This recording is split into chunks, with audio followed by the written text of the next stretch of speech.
나이가 들수록 몸의 작은 변화가 더 크게 느껴지실 수 있습니다. 그런데 많은 어르신들이 검사 결과보다 먼저 걱정을 숨기십니다. 오늘은 68세 남편이 건강검진 결과를 감춘 날, 아내가 약봉투 속 메모 한 장으로 진짜 마음을 알게 된 이야기를 들려드리겠습니다. 이 이야기 속에서 건강검진을 어떻게 받아들이고 부부가 어떻게 대화하면 좋은지도 함께 정리해보겠습니다. 초여름 오후였습니다. 남편은 건강검진을 마치고 평소보다 일찍 집에 들어왔습니다. 겉으로는 아무렇지 않았습니다. 그런데 식탁 위에 두던 서류를 그날은 바로 서랍 안으로 넣었습니다. 아내는 그 작은 동작이 이상하게 마음에 걸렸습니다. 어르신들 가운데도 이런 분 많습니다. 몸보다 먼저 가족 걱정을 생각하시거든요. 검진 결과를 숨기는 이유는 대개 무심해서가 아닙니다. 무서워서이기도 하고 괜히 집안 분위기를 무겁게 만들기 싫어서이기도 합니다. 특히 혈압, 혈당, 콜레스테롤처럼 수치가 애매할 때 다음에 조심하면 되겠지 하고 넘기기 쉽습니다. 하지만 이런 미루기가 생활습관 교정 시기를 늦출 수 있습니다. 건강검진은 병을 선고하는 종이가 아닙니다. 지금부터 방향을 바꾸라는 안내문에 가깝습니다. 그래서 수치가 높게 나왔다면 겁부터 내지 마시고 기준을 먼저 확인하시면 좋습니다. 재검이 필요한지, 생활 조절이 필요한지, 약이 필요한지부터 차례로 보셔야 합니다. 혼자 판단하지 않는 것이 가장 중요합니다. 며칠 뒤 아내는 약봉투를 정리하다가 접힌 메모 한 장을 보게 됩니다.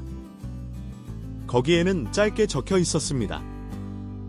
혈압 다시 재볼 것, 단 것 줄일 것, 괜히 걱정시킬 말은 하지 말 것. 이 마지막 문장에서 아내는 남편의 속마음을 알아차렸습니다. 아픈 것보다 가족에게 짐이 되는 일을 더 두려워하고 있었던 것입니다. 실제로 많은 시니어 분들이 검사 결과보다 관계의 무게를 더 크게 느끼십니다. 내가 아프면 배우자가 고생할까봐, 자식들에게 말하면 걱정만 늘까봐 이런 마음 때문에 설명을 줄이고 약봉투나 메모에만 흔적을 남기기도 합니다. 그래서 가족은 잔소리보다 왜 숨겼는지의 마음부터 들어주셔야 합니다. 약봉투 메모는 꽤 좋은 습관이 될 수 있습니다. 복용 시간, 주의할 음식, 다시 검사할 날짜를 적어두면 기억에 도움이 됩니다. 다만 혼자만 알아보게 적어두면 정작 필요한 순간에 함께 대응하기 어렵습니다. 가능하면 배우자와 한 번은 공유하시길 권합니다. 특히 약 이름과 용량은 같이 확인해 두시면 좋습니다. 아내는 바로 따지지 않았습니다. 저녁을 먹고 조용한 시간에 이렇게 물었습니다. 어디가 많이 나빠서 숨긴 거예요? 아니면 나 걱정할까봐 그런 거예요? 이 질문은 분위기를 바꿨습니다.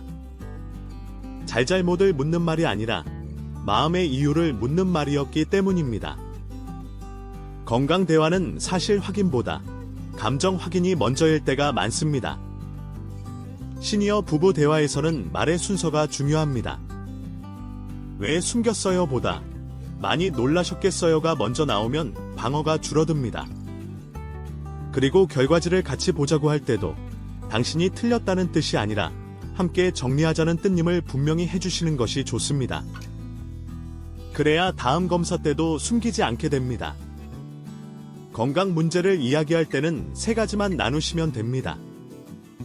첫째, 지금 수치가 어느 정도인지. 둘째, 당장 위험 신호가 있는지. 셋째, 오늘부터 바꿀 생활이 무엇인지입니다. 이야기를 너무 크게 벌리면 겁이 납니다. 반대로 기준을 3개로 줄이면 생각보다 차분히 받아들이실 수 있습니다. 이것이 부부 건강 대화의 핵심입니다. 남편의 결과지에는 아주 무서운 병명이 적혀 있지는 않았습니다. 다만 공복 혈당이 경계선에 있었고 혈압도 이전보다 높았습니다. 복부둘레와 중성지방 수치도 주의가 필요했습니다. 이런 경우에는 대부분 생활습관 교정부터 시작합니다.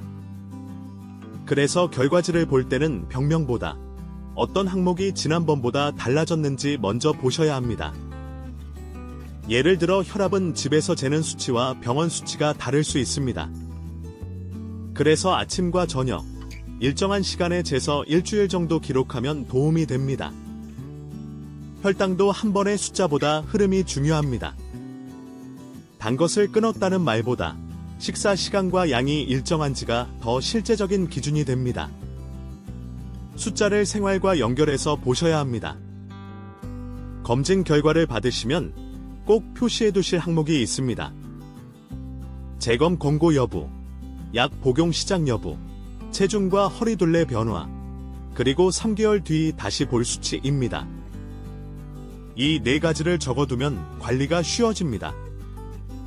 특히 어르신들은 여러 항목을 한꺼번에 바꾸려 하지 마시고 가장 영향이 큰 한두 가지부터 시작하시면 부담이 적습니다. 그날 이후 부부는 거창한 계획을 세우지 않았습니다. 대신 저녁 식사 뒤 30분 걷기를 주 5회 하기로 했습니다. 밥은 반 공기 덜고 국물은 절반만 먹기로 했습니다. 과일은 늦은 밤 대신 낮 시간에 나누어 먹기로 했습니다. 이렇게 작고 구체적인 약속이 오히려 오래 갑니다. 생활 습관은 결심보다 반복이 더 중요하거든요. 초여름에는 땀이 늘고 수분이 부족해지기 쉽습니다. 그래서 혈압약이나 이뇨제를 드시는 분은 특히 탈수에 주의하셔야 합니다.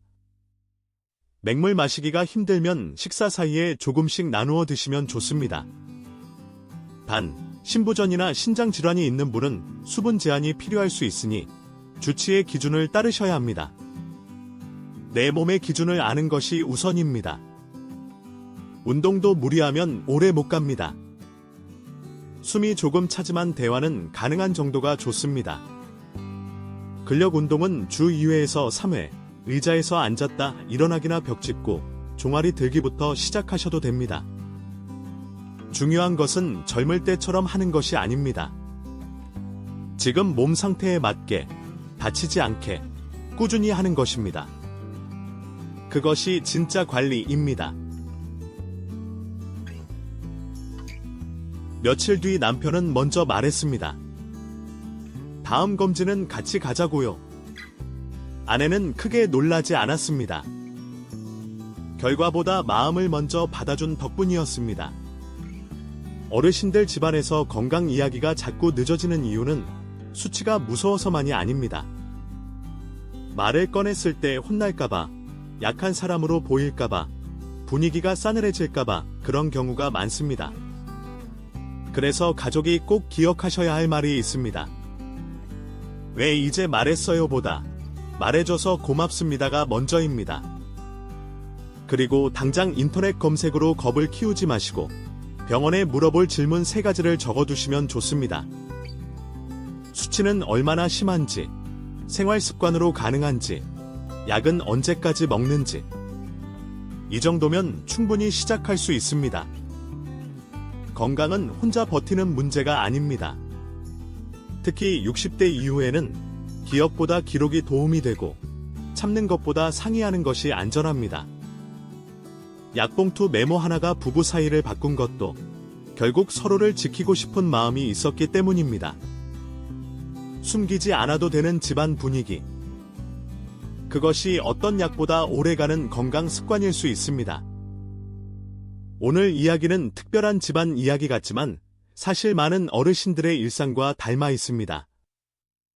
건강검진 결과를 받으시면 혼자 견디지 마시고 한 사람과 꼭 함께 보시기 바랍니다. 작은 메모와 짧은 대화가 큰 후회를 줄여줍니다. 이런 생활 건강 이야기와 시니어 인생 이야기가 도움되셨다면 오래오래 이야기와 함께 천천히 건강을 지켜가시면 좋겠습니다.